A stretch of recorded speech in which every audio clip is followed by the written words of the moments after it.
Bacana, galera. Olha só. Encerrando então o idealismo alemão, o próximo movimento que a gente vai ver é o iluminismo francês, certo? Então, olha só, o que acontece? Isso. Esse movimento, o iluminismo francês, é característico do século XVIII, sacou? Iluminismo francês.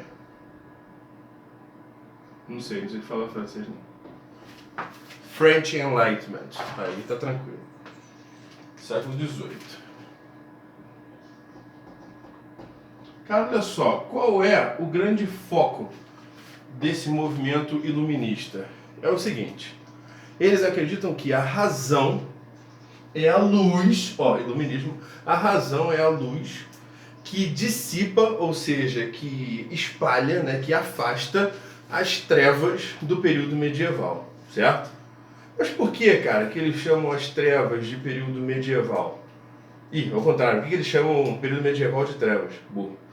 É o seguinte, como eu já comentei com vocês em outros vídeos, cara, no período medieval a gente não tinha acesso à educação, não tinha acesso a saneamento básico. Eu ia falar cultura, mas é até ridículo comentar cultura na situação que as pessoas viviam, entendeu? Era uma pobreza extrema, sabe? Infelizmente, a igreja e os nobres dominavam tudo e o povo ficava largado às baratas, literalmente, certo? Então, para eles, a razão era a única forma de afastar esse período terrível da humanidade, certo? Deixa eu anotar aqui para vocês, então, essa frase bacana. Então, a razão é a luz, por isso que é iluminismo. É a luz que dissipa as trevas, tudo. As trevas do período medieval.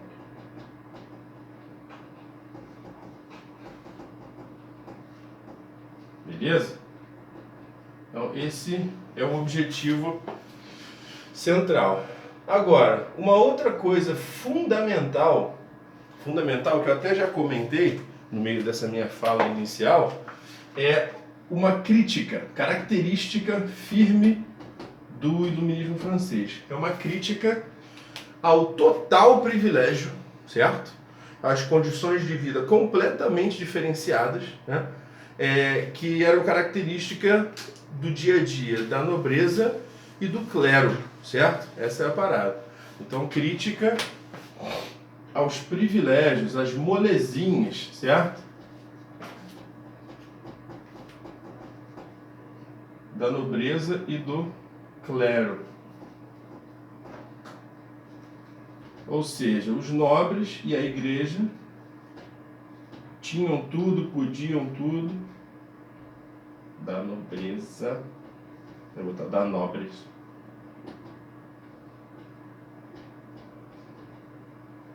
Do clero, certo? E daí vem aquela frase belíssima que nós conhecemos, né? Aquela frase que ficou super famosa: liberdade, igualdade e fraternidade. Beleza?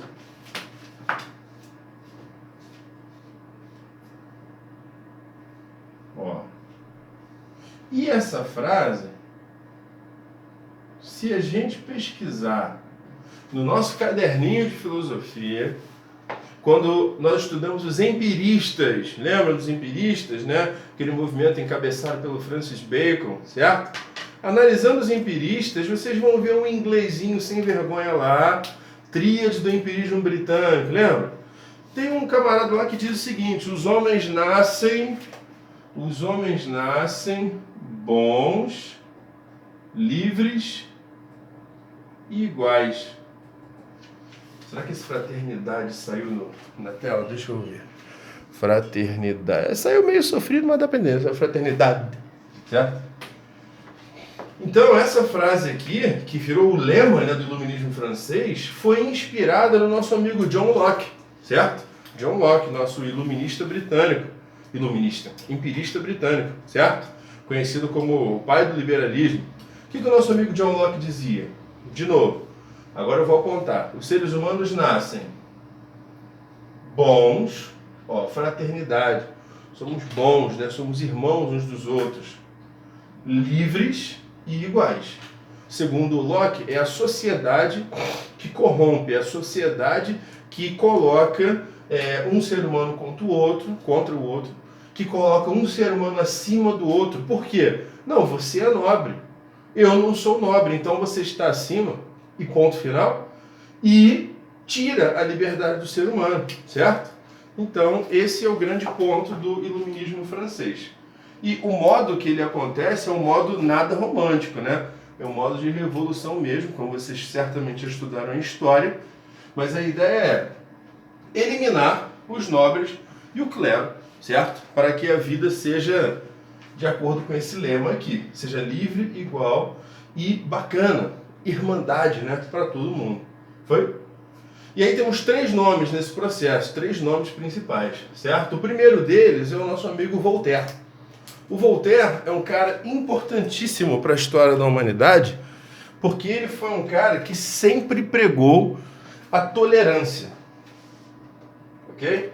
O nosso amigo Voltaire sempre acreditou que é importante você respeitar o espaço dos outros, você permitir que os outros se expressem. Tem até uma frase muito famosa do Voltaire que é a seguinte, ó, veja só que coisa linda.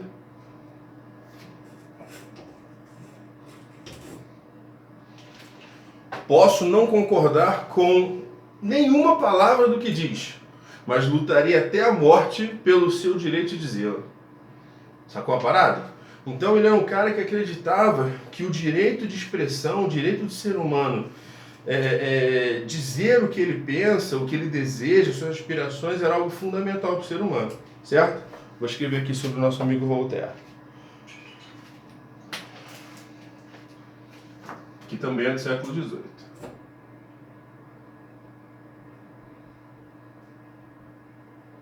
Voltaire, ó, defensor ferrenho da ciência e do progresso.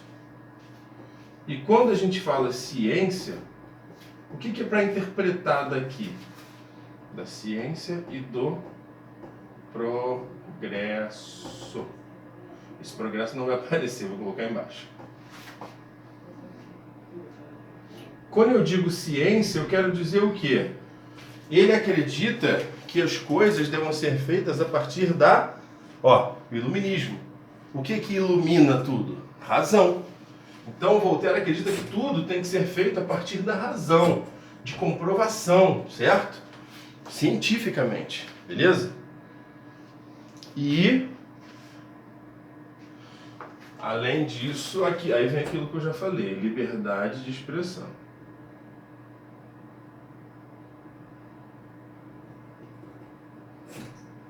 E quando você estiver montando seu caderninho, escreva aquela frase aqui do lado. Aquela frase que eu falei. Posso não concordar com uma só palavra do que diz, mas lutaria até a morte por seu direito de dizê-lo. Certo? Porque esse é o ponto central da obra do nosso amigo. Agora, outras coisas interessantes, só para vocês saberem. Voltaire era um cara multiartístico, certo? Ele tem peças de teatro, ele tem músicas, ele tem... se eu não me engano, ele também pintava, mas não tenho certeza absoluta. E ele tem as obras políticas. Tanto que esse nome Voltaire é um pseudônimo, certo? O nome de verdade dele eu nem lembro, e nem é importante para a filosofia ou para a história. Mas ele foi preso diversas vezes pelas suas ideias políticas. Olha só, viu só? Por que ele era a favor da liberdade de expressão? Ele divulgava seus textos, falava as suas ideias e era preso por isso, certo? Principalmente pelos textos. Aí ele começou a utilizar um pseudônimo, um nome falso, para que ele não fosse encontrado, certo? E tem uma questão interessante sobre a vida pessoal dele também. Ele era um cara um tanto quanto conquistador, né, das donzelas. Então ele se envolvia em muitas encrencas por causa disso também, beleza? Então, nosso amigo Voltaire. Os próximos que nós vamos ver são os nossos amigos Montesquieu, que é o famosíssimo da lei dos... Eu ia falar 3 estados. 3 estados é o Comte, né? Da teoria dos 3 poderes, certo? E do nosso querido amigo Rousseau, Jean-Jacques Rousseau, que é aquele cara famoso, né, que traz a ideia de que o homem é bom, o homem é fraterno, o homem é como um indígena de uma tribo pacífica, né? O que torna o homem ruim, o que faz o homem um problema, é a sociedade, né? A sociedade. É a sociedade que corrompe o homem. E o ponto central do Rousseau é a propriedade privada, certo? Ele acredita que a propriedade privada é o grande mal da humanidade. Mas aí a gente vai ver os outros dois no próximo vídeo. Bacana.